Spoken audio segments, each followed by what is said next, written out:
तो हेलो दोस्तों, आज मैं फ्रेंड विथ बेनिफिट मूवी को एक्सप्लेन करने जा रहा हूँ। एंड ये मूवी दो दोस्तों की कहानी पर है जो कि एक साथ प्रॉमिस करते हैं कि वो कभी एक दूसरे से प्यार नहीं करेंगे, बल्कि वो सभी करेंगे जो कि एक प्यासा लड़का अपनी सुहागरात के दिन करता है। एंड देखते हैं कि इनका प्रॉमिस कब तक चलता है। So let explain the movie की स्टार्टिंग में हम डीलन को देखते हैं एंड वो ऑफिस में किसी प्रोजेक्ट पे काम कर रहा था। तभी उसके जीएफ का कॉल आता है, वो उससे मिलने के लिए बुलाती है। और दूसरी तरफ हम जैमी को देखते हैं जो कि उसके बीएफ का वेट कर रही होती है। एंड हम देखते हैं कि डीलन की जीएफ और जैमी का बीएफ उनसे ब्रेकअप कर लेते हैं। और फिर डीलन एंड जैमी डिसाइड करते हैं कि वो अब से रिलेशनशिप के चक्कर में नहीं पड़ेंगे और अब से सिंगल रहकर इंजॉय करेंगे। फिर हम जैमी को देखते हैं जो कि किसी कंपनी के लिए अच्छे आदमी को ढूंढती और उस कंपनी में जॉब दिलाती थी और इसके बदले जैमी को अच्छा खासा कमीशन मिल जाता था। फिर इसलिए जैमी डीलन को कंपनी में इंटरव्यू दिलाने के लिए न्यूयॉर्क बुलाती क्योंकि डीलन अपने काम में परफेक्ट था। फिर डीलन अपना कॉन्फिडेंस खो देता है और कहता है, मुझे नहीं लगता कि मैं इस कंपनी में काम करने के काबिल भी हूँ। फिर जैमी के बहुत समझाने पर डीलन इंटरव्यू के लिए मान जाता है और फिर इंटरव्यू देने के बाद उसका उस कंपनी में जॉब लग जाता है। फिर डीलन कहता है वह इस जॉब से अपनी लाइफ नहीं बदल सकता क्योंकि डीलन को न्यूयॉर्क शहर कुछ खास पसंद नहीं आ रहा था। फिर जैमी डीलन को वहाँ की सबसे खास जगह दिखाती है और डीलन को वो बहुत पसंद आता है और वो खुश रहने लगता है। दूसरे दिन वो लंच के लिए बाहर जाते हैं और फिर वो दोनों अपनी ब्रेकअप की स्टोरी बताते हैं। और फिर डीलन को जैमी अपने घर पे पार्टी में इनवाइट करती है। दूसरे दिन डीलन के घर पर जाता है और वो पार्टी में बहुत इंजॉय करते हैं और फिर वो दोनों एक दूसरे के नज़दीक आने लगते हैं। फिर एक दिन डीलन एंड जैमी टीवी देख रहे होते हैं और फिर जैमी कहती है कि काश मेरी भी ज़िंदगी टीवी एक्ट्रेस की जैसी होती कि मुझे बहुत ज़्यादा प्यार करता और जब मैं सैड होती तो मुझे मनाने के लिए कुछ भी करने को तैयार रहता। डीलन कहता है कि यह सब मूवी में होता है। इसके बाद वो दोनों जवानी की प्यास बुझाने वाली बात करने लगते हैं और फिर डीलन जैमी से कहता है कि ये एक मैच की तरह होना चाहिए, खेलो मजे लो और चले जाओ। और फिर डीलन जैमी को अपने साथ वो मैच खेलने के लिए बोलता है जो कि एक प्यासा लड़का अपनी फर्स्ट नाइट के दिन करता है। बट उसे जैमी कहती है कि वो इसे नज़र से नहीं देखती। फिर डीलन कहता है इसलिए तो बोल रहा था कि हमारे बीच मौज मस्ती भी हो जाए और कोई इमोशनल ड्रामा भी क्रिएट ना होगा। और फिर जैमी को भी आइडिया पसंद आता है और फिर वो प्रॉमिस करती है कि वो बस दोस्त ही रहेंगे और वो जाकर एक दूसरे के साथ प्यास बुझाने के लगते हैं। और फिर वो डेली मिलते हैं और बेड पर मैच खेलते हैं।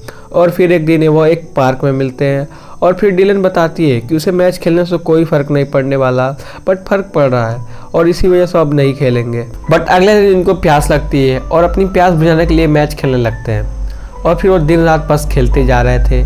फिर एक दिन जैमी डीलन से बोलती है कि अब मुझे बीएफ बना लेना चाहिए और हमें यह मैच खेलना भी बंद कर देना चाहिए।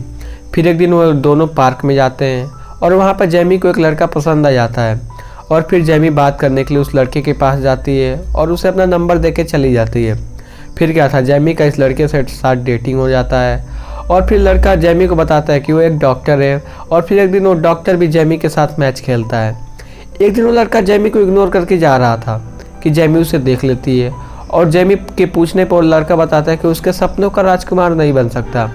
फिर यह सुनकर जैमी उसे गाली देकर वहाँ से भगा देती है और फिर जैमी डीलन के पास आती है और फिर डीलन से उस लड़के के बारे में बताती है।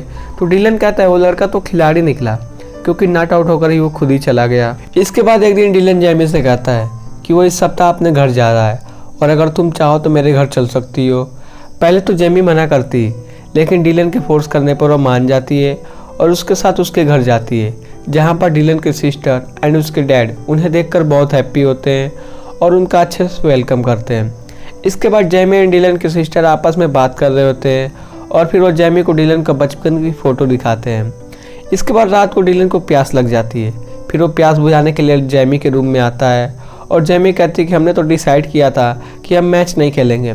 बट डीलन मैच खेलने के लिए बहुत जैमी को मनाता है जिससे जैमी मान जाती है और वो पूरी रात वो उस मैच का टूर्नामेंट खेलते हैं। और फिर दूसरे दिन जब ब्रेकफास्ट होता है तो जैमी का बिहेवियर कुछ बदला लगता है और वो डीलन को लाइक करने लगती है।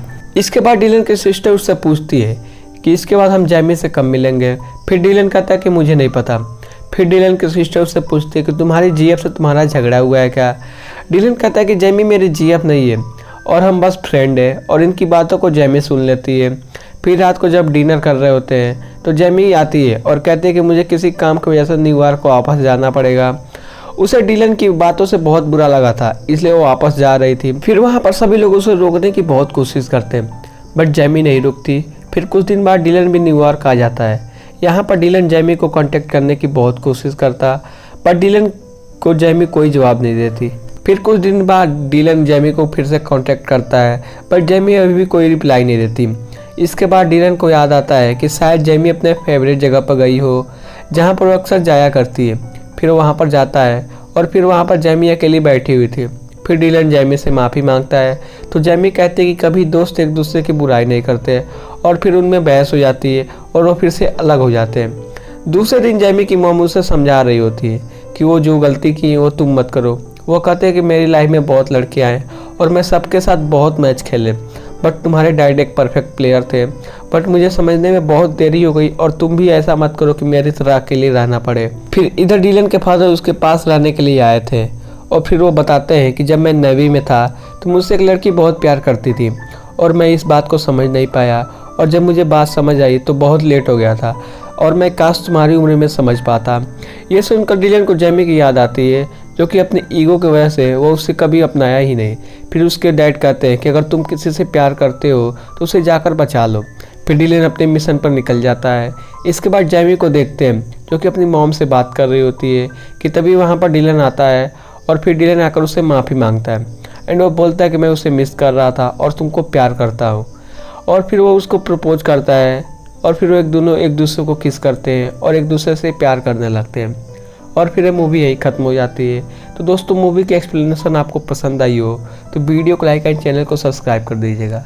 तब तक के लिए लव यू, बाय बाय।